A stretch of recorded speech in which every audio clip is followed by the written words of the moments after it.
Hi, how's it going? So, it has been about a month since I posted the video called I Can't Believe I'm Sharing This With You. And for any of you guys who watched that video, you know that was like not the easiest video for me to share, but it was very important for me to share, and you guys really resonated with it. I actually have never gotten so much outreach and feedback from a video, and you guys just really seem to like this sort of unedited, in the moment sort of video for me. So I'm going to be testing this a little bit more moving forward, a little bit more, no fancy editing, nothing fancy at all, just basically me and my smartphone talking about some real ass shit. So because it is the end of 2020, I wanted to do this video on some of the lessons I've learned both in business and personally this year, because there have been a lot. And 2020, I don't need to say it out loud. It's been challenging for a lot of us, for some of us more than others, right? We've been tested in ways that we probably never imagined that we would be tested, right? And what's so interesting about 2020 is it's been both one of the most challenging years for me, but also an amazing year for me as well in terms of growth and also in terms of my health. I actually had amazing health this year, better than I've had in a decade, and that's been really amazing. And so I'm really grateful for that. So that's a big reason why this has been such a good year for me. But I want to talk about some of the major lessons, and maybe you'll be able to resonate with me, of what I have learned this year. So the first thing I learned in 2020 was the importance of planning. So I didn't plan. And to be honest, up until recently, I haven't been much of a planner. I like to be spontaneous. I like to be in the moment. I'm not a super scheduled person, but I didn't plan in early 2020, and I ended up with way too much stuff on my plate. I had my mastermind, and I had to create content for that. I believe I launched my HTMA expert course. I had all these different projects going on, and then we had this retreat planned in Colorado for that mastermind group. And I was going to Mexico for a wedding and all these things. It was so crazy, and I didn't plan. So I ended up over scheduling myself, and that was incredibly stressful. And when I looked at this, I was like, why did I do this to myself? And that's really where I learned the importance of boundaries, and setting boundaries and actually following through with them. Because, when it comes to boundaries, boundaries are one thing. We need to set the boundary, but what we also need to do is follow through with the consequence that happens when that boundary is broken. And I think that's where a lot of us fall short.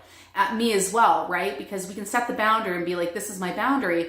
But when that boundary gets broken, we have to say, you broke this boundary, or I broke this boundary, because you can also break your own boundaries, and then you have to be like, and this is the consequence, and you have to follow through with that.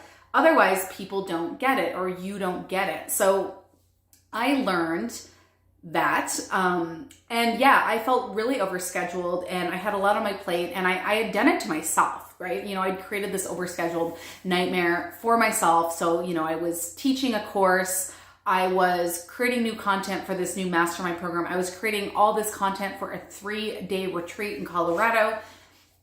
And so I learned that planning is really important. And for me personally, I don't like to be overscheduled. I don't like to have too many things on my plate.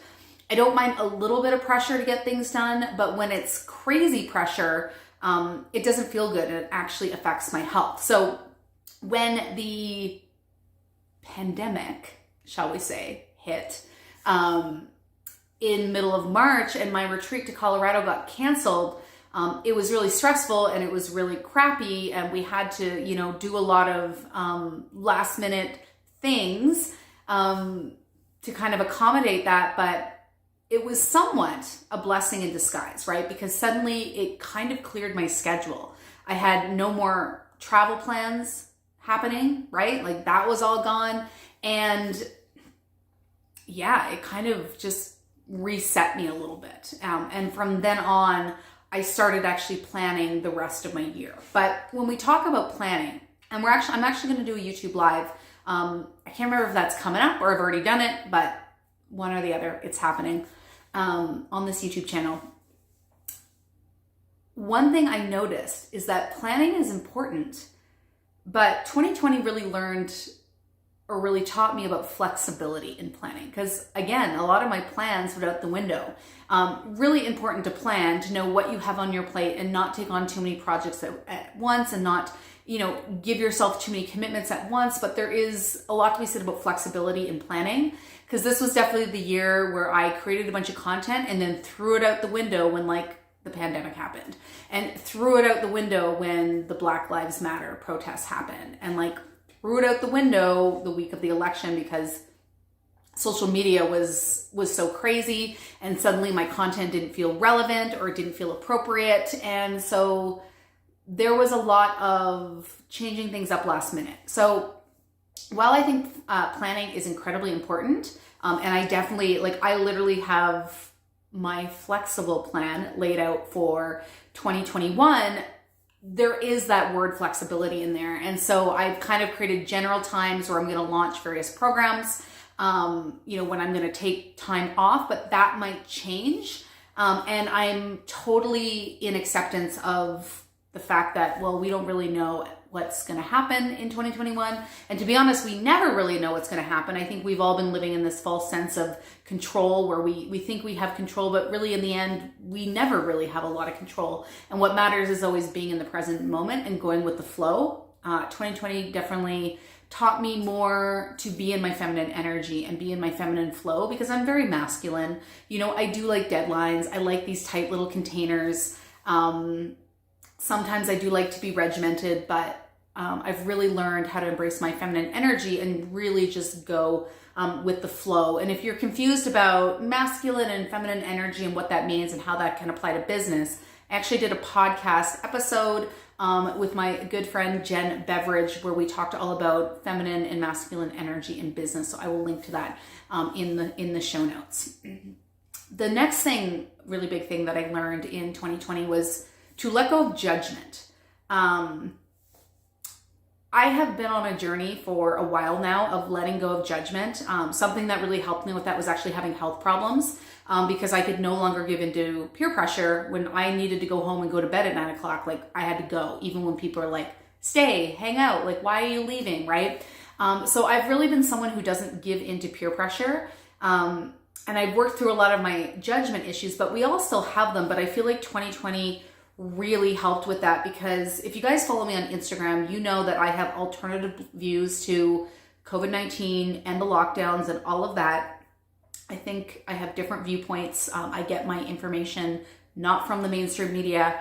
And I've received a lot of shame for that. And even within my community, I'm sort of known as the hugger. I hug everyone. I hug anyone who will hug me.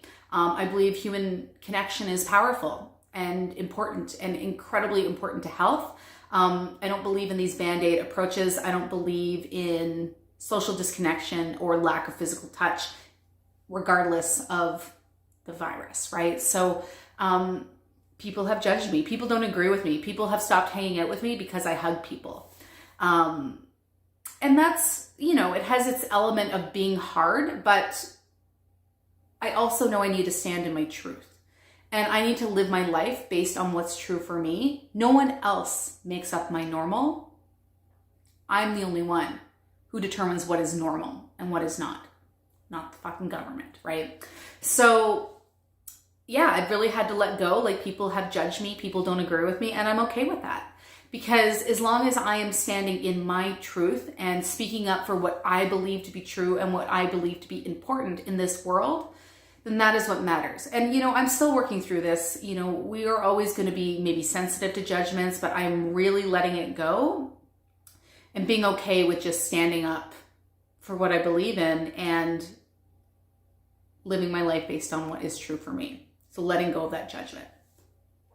The other really important thing, I'm excited to share this with you, is the power of breath work. That is something I learned this year. So I was in a program, kind of a mastermind leadership collective program called the Thought Leader Collective.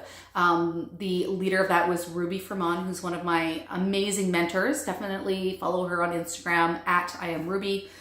She speaks some really fucking potent truth, some really uncomfortable, potent truth. And if anyone is standing in their truth, is that woman. She's amazing. But she got me turned on to breath work. She recommended Marcel Hoff, who is the brother of Wim Hof, who you guys might know he's the Iceman. He holds the world record for sitting in ice cubes for the longest, but he does a lot of breath work and cold therapy. And his brother, Marcel, has his own kind of process. So I started doing regular breath work probably in February or March. And it really helped me gain more energy, increase my endurance. It really helps me with my focus. But recently, I'm trying to use it more to let go of emotional trauma and just shit that needs to be dumped. And last weekend, I had this incredible breathwork session where my hands were just vibrating, like literally like a vibrator or like maybe an electric massage holder or whatever. Like they were just vibrating. The energy I was cultivating in my hands just from my own breath was insane. It was guided. I did it in the Himalayan Salt Cave. Amazing. Shout out to the Himalayan Salt Cave in Nelson. They are amazing. That was amazing. The cave is amazing. And when we were coming back down to normal breath, I was just crying. And I struggle with emotion. It's not something that was prized, or I wasn't given a lot of love for my emotions growing up. I think a lot of us that it's true for. So I struggle with expressing my emotions, and I'm not comfortable, and I don't like to feel like I'm weak. So being in that breath cave with other people, because it was me and my sister-in-law and the woman who was guiding it, and just having that emotion and letting it go, was really amazing. I also did a 4-hour breathwork session by Samantha Skelly. She's a breathwork expert as well. I'm actually thinking about doing her facilitator training. I did this 4-hour workshop, and I had this 45-minute emotional release. And, you know, when I think it comes to trauma and the things that we are holding in our body, yes, we want to be aware of them. Yes, talk therapy is helpful. I do it. But sometimes, what if we could just let things go and not need to know what it is or drudge it up? So breathwork has been really powerful for me this year. I am so grateful that I found it. It's been powerful for me, not only in energy and focus with my business and endurance with my activities, but also as an emotional release. And I'm really excited about it, and I'm so grateful. A very cool thing, for any of you guys who are into plant medicine, you can access a lot of the same things that you can access with plant medicine as you can through the breath. So this woman who facilitated my breathwork session, she told me that a lot of her mentors who are really into ayahuasca and that sort of thing, they stopped doing it and they were just doing breathwork. So I am very excited. So I'm doing another session next week. I'm doing a 90-minute breathwork session, guided session, followed by a massage. So that's amazing. Okay. The next thing that was really important that I learned this year was to not be a lone wolf. So I've always considered myself a lone wolf. You might consider yourself a lone wolf as well. In that, like, you just do things solo. You don't, make a lot of connections online. You don't ever want to collaborate. And, I was very much like trying to be a lone wolf, but I took a step. I did something really scary when I joined the Thought Leader Collective with Ruby in early 2020. And I joined this collective, this amazing group of 6 or 7 other leaders, some of the most incredible, some of the most inspiring, some of the most loving humans on the planet. And I basically became a part of this family. And that was scary for me because I'm not always comfortable speaking in a group. I'm not always comfortable with other people. It's easier for me to just quote unquote be that lone wolf, but I wanted to seek out this community and bring more community into the online world for me. And that's what I did. So I really encourage you, if you are a lone wolf, there is so much benefit and power in having a community and joining this really small group and being able to collaborate with these people, bring them on my podcast, go on their podcast has been truly transformational. That's been amazing. Now, the final thing I want, well, maybe there's two final things I want to share with you. So the second last one is it's okay to try things, and it's okay to try things that don't work. Okay. So most of my business leading up until recently has been based on private one-on-one coaching. I did that primarily when I was health coaching. I started off that way when I transferred over to business mentoring, and I got really burnt out by the one-on-one clients. I do love one-on-one, but when it was all that I was doing, it was a lot. And I've talked about this before, and this isn't to say anything bad about my private clients because I love them. This is all about, me and how my energy works. And so I decided to swing really far in the opposite direction. So I went from private to wanting to do this DIY, like do-it-yourself course model. So sell courses with minimal support, and people just do them on their own time. So I did launch a course in May where I did that, and it went well, but it just didn't sit well with me because, even though I never promised support, I hated not supporting people. I hated not knowing where they were in their journey. I hated that I didn't even know if they finished the program. I hated that I didn't develop community within that course. I wasn't a fan. So I basically spent all of 2020 building up my business to be that type of business model. And then by the beginning of October, I was like, I don't want to do this. And I was about to launch Health Coach Accelerator, which is my new signature program. And I was about to launch it as a DIY course. And then last minute, I was like, no, I want this to be a group program. I want there to be community. I want this to be live. I want this to be an experience. And so that's what I did, is very last minute, I launched it that way, and I'm running it right now, and it's amazing. I love it. I've never been so proud of anything. And this might actually become my life's work. So it's okay to try things, and then have them not work out and pivot. Right? Now, the final thing that I want to share with you is that less is more. I really learned that this year. Again, this is a boundary thing, not respecting my own boundaries and not really understanding my own unique energy type. For those of you who are into human design and projector, it means I have limited access to energy. So I have to be very intentional with my energy. And I just found this year I was creating so much content. I had all these different offerings, all these different programs, and I was creating a shitload of content. I had 2 podcasts, this YouTube channel, the stuff I do on Instagram. It was a lot. Sorry, I got something weird in my lip. Anyways, not editing that out. So in the summer, I took 2 months where I didn't have any major projects on the go, and I was just kind of cruising, and I felt great. That felt great. And I was loving that. I loved it. And then when things started ramping up again in the fall, I was like, oh, I'm tired again. I'm exhausted again.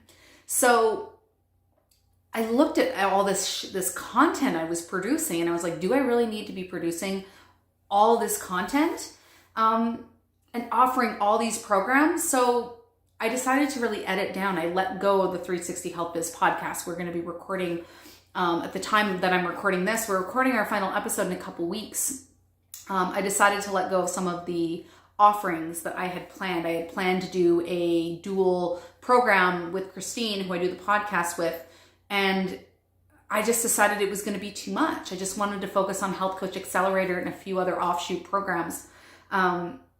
So I've really narrowed down my offerings. I don't offer much anymore.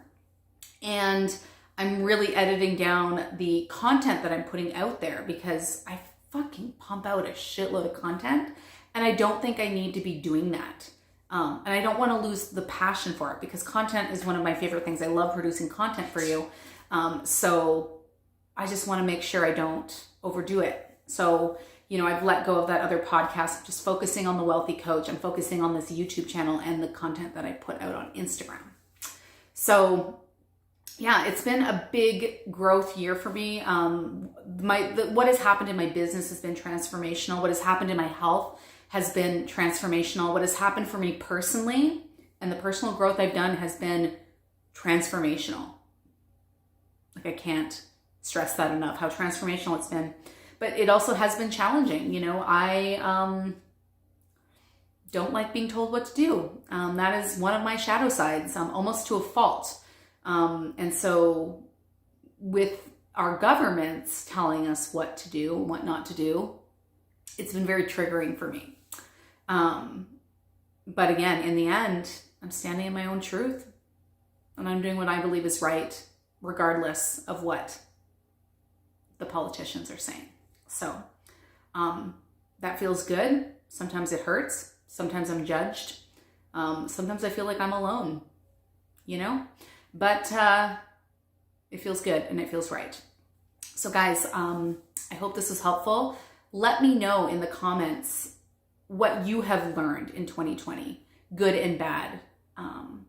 Tell me, because we've all learned so much this year, and I would love to hear. And if you like this video, do make sure to share it, like it, leave me a comment, and subscribe to my channel, because I post a video every single Thursday. Probably going to be doing more live video in 2021 because I love live video. It's fun. So I'll probably be doing a couple live YouTubes a month. So subscribe to my channel so that you get notified when I post a new video on Thursdays. Love you guys. Happy 2020 going into 2021. My advice is to surrender and go with the flow. Bye, guys.